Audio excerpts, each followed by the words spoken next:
আজকের ভিডিওটিতে ইংলিশ শেখার সবথেকে গুরুত্বপূর্ণ বিষয় অর্থাৎ টেন্স নিয়ে আলোচনা করব।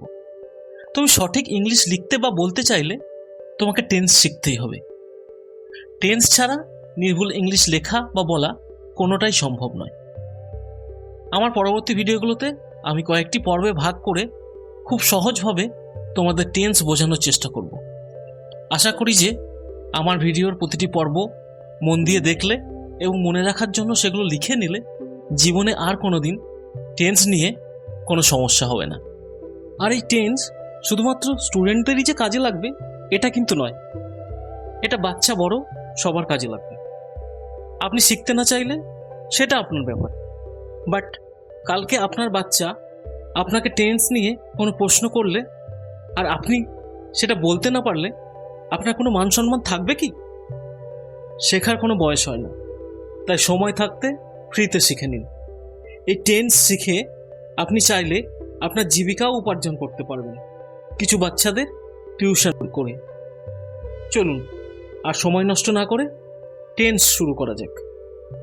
টেন্স আসলে কি, এটা খায় না মাথায় মাখে? তাহলে প্রথমেই আমাদের জানতে হবে যে টেন্স কাকে বলে। কি তাই তো? টেন্স হলো ক্রিয়ার কাল বা সময়। এই ক্রিয়াটা আবার কি জিনিস রে বাবা? ক্রিয়া মানে হলো কাজ, যাকে ইংলিশে ভার্ব বলে।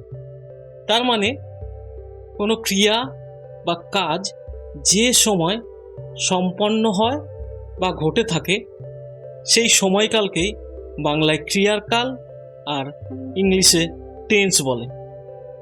একটা জিনিস মনে রাখতে হবে যে এখানে সময় খুবই গুরুত্বপূর্ণ। সময় অনুসারে ক্রিয়ার রূপের পরিবর্তন ঘটে, যার ফলে আলাদা আলাদা টেন্স বোঝায়। কয়েকটা উদাহরণ দিয়ে ব্যাপারটা আরো সহজভাবে বুঝিয়ে দিচ্ছি। যেমন কোনো কাজ আমি এখন করছি, আমি খাবার খাচ্ছি। কোনো কাজ আমি আগে করেছি, আমি কালকে খাবার খেয়েছিলাম। কোনো কাজ আমি পরে করব, আমি আগামীকাল খাবার খাবো। লক্ষ্য করো যে সময়ের পরিবর্তনের সাথে সাথে ক্রিয়ার রূপের পরিবর্তন ঘটছে। খাচ্ছি, খেয়েছিলাম, খাবো, এটাই টেন্স। এই টেন্সের আবার কতগুলো ভাগ আছে, দ্বিতীয় পর্বে সেগুলো নিয়ে বিস্তারিত আলোচনা করব। খুব তাড়াতাড়ি দ্বিতীয় পর্ব নিয়ে ফিরে আসছি।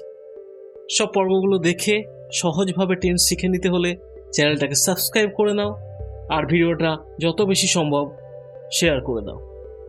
তোমাদের মূল্যবান মতামত কমেন্ট করে জানাতে ভুলো না। খুব তাড়াতাড়ি দেখা হচ্ছে। সবাই ভালো থেকো।